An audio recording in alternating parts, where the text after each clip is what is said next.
तालुक्यातील माकणे येथे शेतीच्या पायवाटेवरून सुरू असलेल्या जुन्या वादाला सोमवारी अक्षरशः हिंसक वळण मिळाले. भात लावणीसाठी शेतात गेलेल्या पाटील कुटुंबियांना चिखलात ढकलून लाथाबुक्क्यांनी मारहाण करण्यात आल्याचा धक्कादायक प्रकार समोर आला आहे. विशेष म्हणजे या मारहाणीत अल्पवयीन मुलींनाही लक्ष्य करण्यात आले आहे असून वृद्ध आजीवरही मोठ्या प्रमाणात मारहाण करण्यात आल्याने परिसरात संतापाचे वातावरण निर्माण झाले आहे.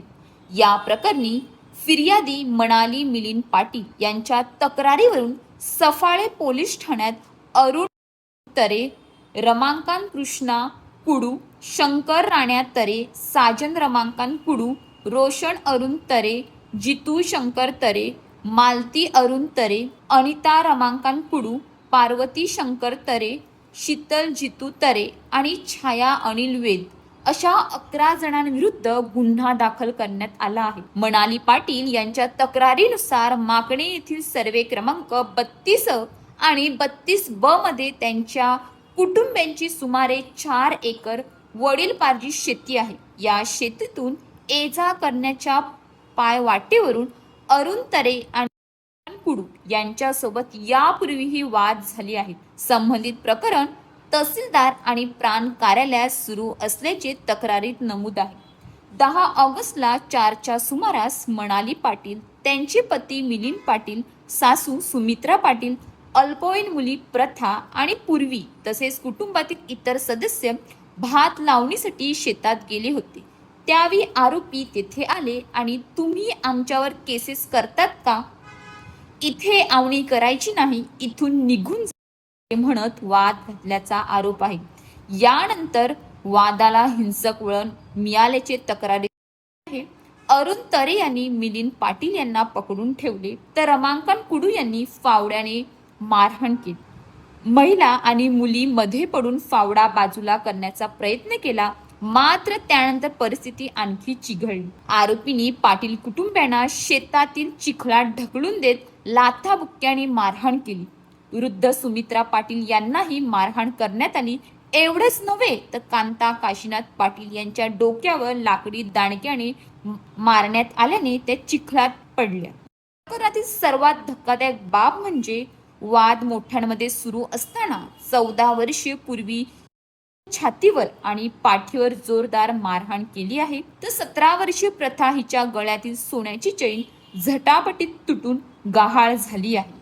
या प्रकरणी सफाळे पोलीस ठाण्यात भारतीय न्याय संहितेच्या विविध कलमानुसार गुन्हा दाखल करण्यात आला असून सहाय्यक पोलीस उपनिरीक्षक कैलाश गोविंद खांडे तपास करीत आहेत. काय बोलणार आजी, तुम्हाला काल मारलं कुठे?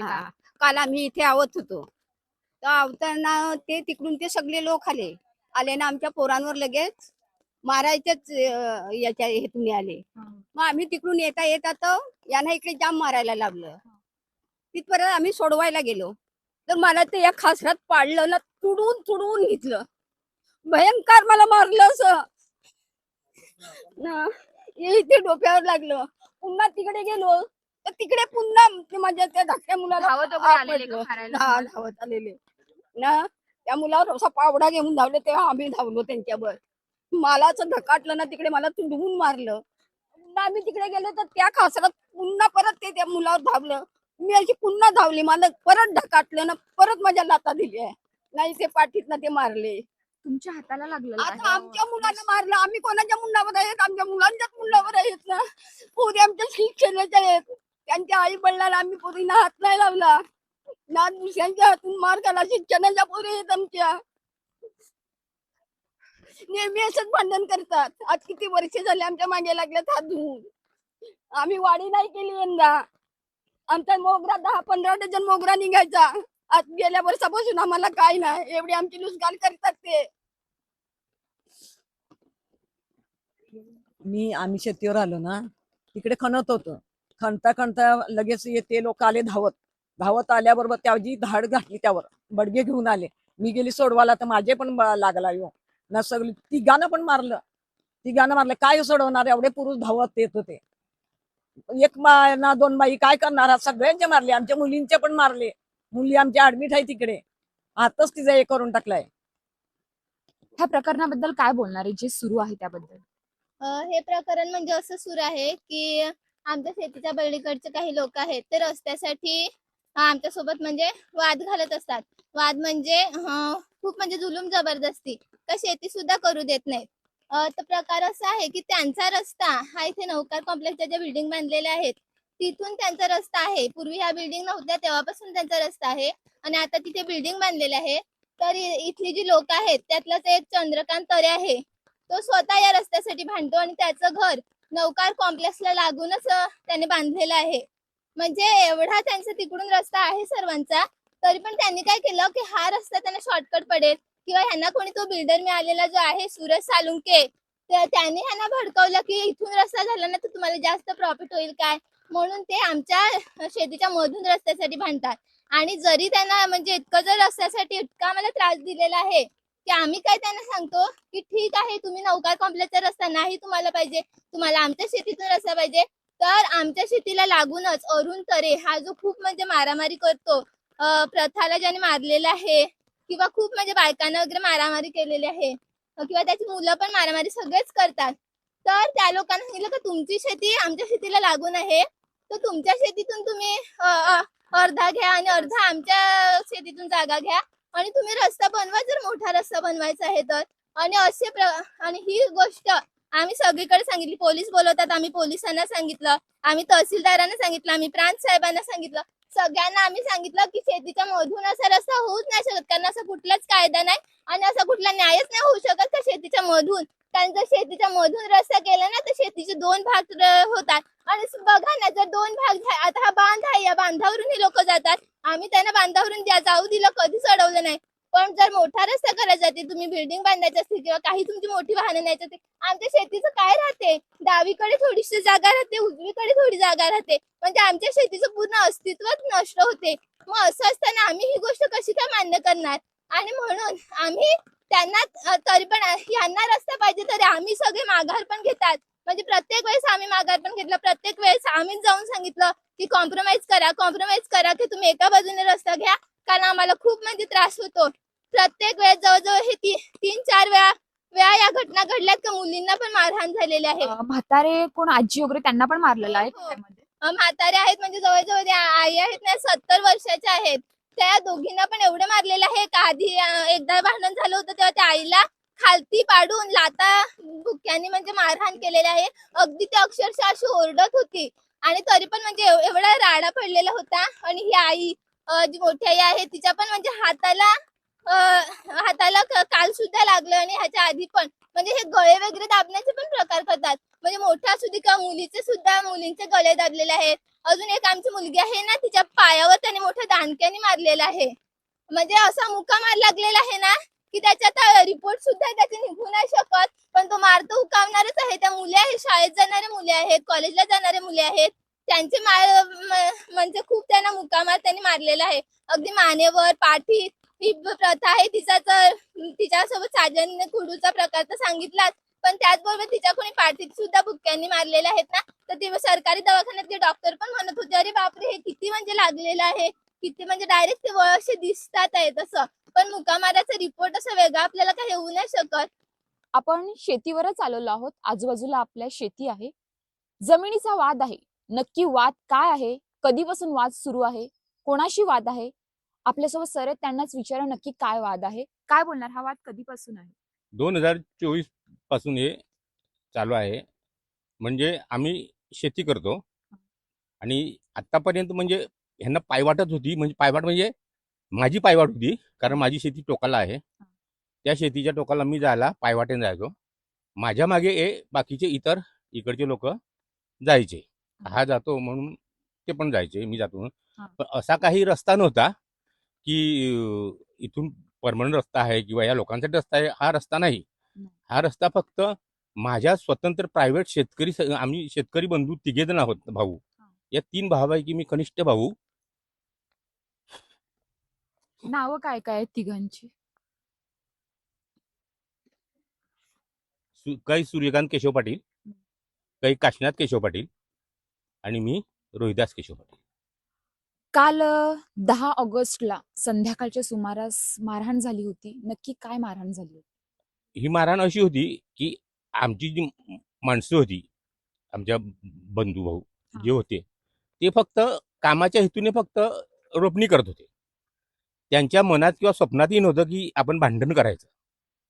ते कामाच्या गुंगीत काम करत होते आणि असं काम करत असताना अचानक हे शेजारचे लोक आहेत, हे गुंड प्रवृत्तीचे लोक, हे डायरेक्ट यांनी दरोडा जसा टाकला. त्यांची नाव काय आहेत? त्यांची नावं रमाकांत कृष्णा पाटील, रमाकांत कृष्णा कुडू आणि एक अरुण विष्णू तरे, दुसरा शंकर जितेंद्र शंकर तरे आणि शंकर राण्या तरे,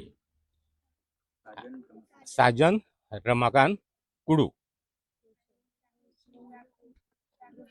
रोशन अरुण तरे आणि इतर महिला सर्व होत्या. त्यांच्या पत्नी सगळ्या होत्या. काय हत्यार वापरली का त्यांनी? हत्यारं म्हणजे दांडके होते. हत्यार दांडके, पावडी, खुदळ अशी जी हत्यारं होती ती सगळी त्यांनी त्यांचा वापर केला. आणि कोणाच्या हातावर मारला, तर कोणाच्या कमरेत मारला, कोणाच्या पाठीत मारला, म्हणजे खूप मारला. आणि हॉस्पिटलमध्ये आमची 2 पेशंट ऍडमिट आहेत. ह्या प्रकरणामध्ये तुम्ही पोलीस स्टेशनमध्ये गुन्हा दाखल केलेला आहे का? हो, त्यांच्यावरती FIR पण दाखल केली. पण ही FIR दाखल आमची घेतली असताना पोलिसांनी काय केलं की ज्यांच्यावरती डाका पडलेला आहे, ज्यांच्यावरती मारहाण ज्यांना झालेली आहे, ज्यांची लुटमार झालेली आहे, अशांची तर कंप्लेंट घेतली त्यांनी FIR करून. पण ह्यांच्या देखील खोट्या कंप्लेंटी त्यांनी घेतल्या आणि त्यांनी हा विचार केला नाही की हे कोणाच्या घरात शिरलेले. जर चोर आपल्या घरात शिरत असेल तर त्यांना प्रतिकार करणे भाग आहे. आपल्या आई बहिणींची जर इज्जत घेत असेल तर त्यांना सहजासहजी कोणीही प्रतिकार करतो आणि तेवढा प्रतिकार या 2 माणसांनी आमच्या केला आणि हे प्रतिकार करून त्यांना त्यांची सुटका केली. अशा पद्धतीने म्हणजे त्यांनी उलट कंप्लेंटी त्यांच्या घेतल्या. कारण आमच्याच शेतीत येऊन, आमच्याच म्हणजे कब्जे वहिवाटीच्या शेतीत आमच्या घरात, त्याच्या घरात येऊन आम्हालाच मारलं. आणि असं असताना देखील पोलिसांनी त्यांची दखल, त्यांनी फक्त एवढं सांगितलं की तुम्ही त्यांना ऍडमिट करा हॉस्पिटलमध्ये. आणखी दुसरं काही त्यांच्यावरती केलं नाही. उलट त्यांच्या खोट्या कंप्लेंटी पण आमच्यावर केलेल्या नाही पोलिसांनी. त्यामुळे आम्ही आता म्हणजे एकदम हे भयंकर वातावरण बघून आम्ही एकदम म्हणजे असं घरंगळीत झालेलो आहोत की आता काय करणार नक्की. आम्हाला मोठा प्रश्न आहे. हा जमिनीचा वाद आहे. मग तुम्ही पालघरला तहसीलमध्ये ह्या प्रकरण टाकलेलं आहे का? तहसीलमध्ये ह्याच्या आधी ह्याच लोकांनी आमच्या विरुद्ध म्हणजे माझ्या नावाच्या विरुद्ध प्रकरण टाकलेलं की रोहिदास पाटील हा आमच्या वाटेमध्ये झाडे झुडपे टाकतो, काटेरी झुडपे टाकून आमचा रस्ता बंद करत आहे. तहसीलदारने हाच निर्णय दिला जो होता तोच, की त्यांची पायवाट म्हणजे तुमची जी पायवाट आहे स्वतःची ती दुसरा पण वापरू शकतो, त्यामुळे तुम्ही ती पायवाट खुली करा. त्या पद्धतीने मी सगळं चकाचक करून टाकलं. 3 फुटाची पायवाट आपली 3-4 फुटाची 3.5 फुटाची जेवढी जागा होती जिथे जिथे तेवढी मी एकदम साफ केली आणि आम्ही त्या वाटेवरून सर्व जात होतो. काल संध्याकाळच्या सुमारास ह्याच ठिकाणी जी मारहाण झाली होती त्याच्यामध्ये तुम्हाला मारलं आहे का? मला त्या लोकांनी माझ्यावरती दगड फेकले. सगळ्यांना खूप मारलं त्यांनी. खूप म्हणजे अक्षरशः चिखलात लोळून, म्हणजे आमच्या शेतीमध्ये आम्ही शेत करायचं नाही का? आम्ही शेती करायचीच नाही. आमचं पोट फक्त ह्या शेतावरती आहे. ह्या माणसांमुळे आम्हाला शेतात यायला भीती वाटते. आमच्या मुलांना एवढा त्रास देतात, इतकी मारहाण केले त्या लोकांनी की अक्षरशः आम्हाला रडायला येते की ह्यांच्यामुळे आज तुमच्या मुलांना काय त्रास भोगावा लागतोय. हे लोक तिकडे राहतात, तुम्हाला रस्ता हवाय, आम्ही तो पायरस्ता सोडलाय तुम्हाला, आम्ही कधीच अडवलं नाहीये, तरी पण हे जोर जबरदस्ती कस्ती करून ह्या घरात इकडे येतात आणि आम्हाला त्यावरती खूप म्हणजे इतक्या घाणेरड्या विचित्र शिव्या घालतात बायकांना. ह्यांचे पुरुष बायकांवरती काल हात उचलले त्यांनी. हे काल मारहाणीमध्ये जास्त प्रमाणात पुरुष होते का? हो, त्यांनी बायकांवरती हात उचलले, काठ्या घेऊन त्यांनी बायकांवरती उपटी घातल्यात. आमची प्रथा मिलिंद पाटील तिच्या बापाच्या बचावासाठी जाताना तिच्या हातावरती इतकी जोर लावली ना, अक्षरशः ती महिनाभर तिचा हात काहीच करू शकणार नाही. ती किती वर्षाची? ती 17 वर्षाची आहे. फ्लेक्स मधून त्यांना रस्ता आहे, तुम्ही गुगलवरही जाऊन बघू शकता, तो रस्ता त्यांना दिसतोय तिथून. तरी जबरदस्ती त्यांना आमच्या शेतामधून रस्ता पाहिजे आणि हे लोक राक्षसी वृत्तीचे आहेत, त्याच्यामुळे आम्हाला हे लोक पुढे जाऊनच देत नाही. कुठल्याही पैशाच्या दबावाने सगळ्या केसेस दाबल्या जात आहेत. आम्हाला ह्या गोष्टीचा न्याय हवाय बस. ही पायवाट आहे आणि अगदी पायवाटीच्या बाजूला शेती आहे. आपण बघू शकतात का परिवाराने असं सांगितलेलं आहे का ह्या ठिकाणी रात्री येऊन शेतामध्ये हे लोक मातीचा भराव करतात. म्हणजे एकंदरीत शेती आहे आणि ह्या भरावामुळे शेतीचं मोठ्या प्रमाणात त्यांचं नुकसान होतंय. तसेच अगदी शेतामध्येच आपण बघू शकतात का ह्या सिमेंट आहे हे भरून गोणी हे टाकलेले आहेत. ह्याच्यामुळे सुद्धा शेतीला मोठ्या प्रमाणात नुकसान होतंय. जे आहेत शेतकरी आहेत ते शेती सुद्धा करू शकत नाही, शेती सुद्धा लावू शकत नाही. तसेच बोलत का आमचा उदरनिर्वाह फक्त शेतीवरती असतो आणि जर शेतीच झाली नाही तर आम्ही काय करायचं असा आक्रोश आहे. तसंच ह्या ठिकाणी कालची संध्याकाळच्या सुमारास मारहाण झाली आहे. त्यामध्ये लहान चिमुकले जे 15 वर्षाचे आहेत, कोणी 17 वर्षाचे आहेत, तर काही 70 वर्षाच्या म्हातारी आजी सुद्धा आहेत. ह्यांना मारहाण केलेली आहे. काही जण अजूनही दवाखान्यात ऍडमिट आहेत आणि सर्वात मोठी धक्कादायक घटना म्हणजे काल मारहाण झालेली आहे. जे मारहाण करणारे होते, ज्यांना मारलं, जास्त प्रमाणामध्ये पुरुषांनी हे चिमुकले आहेत, म्हातारे, त्यांना मारलेलं आहे. कोणी काठ्याने मारलेलं आहे, कोणी दांडक्याने मारलेलं आहे, विविध हत्यारांनी मारलेलं आहे. ह्या प्रकरणामध्ये सुद्धा सफाळे पोलीस स्टेशनने दखल घेऊन नीट लक्ष देऊन ह्यांना न्याय द्यावा असंच त्यांची मागणी आहे. अशाच ताज्या बातम्यांसाठी आमच्या न्यूज पोलीस रिपोर्टर चॅनलला लगेच सबस्क्राईब करा आणि बेल आयकॉन दाबायला विसरू नका.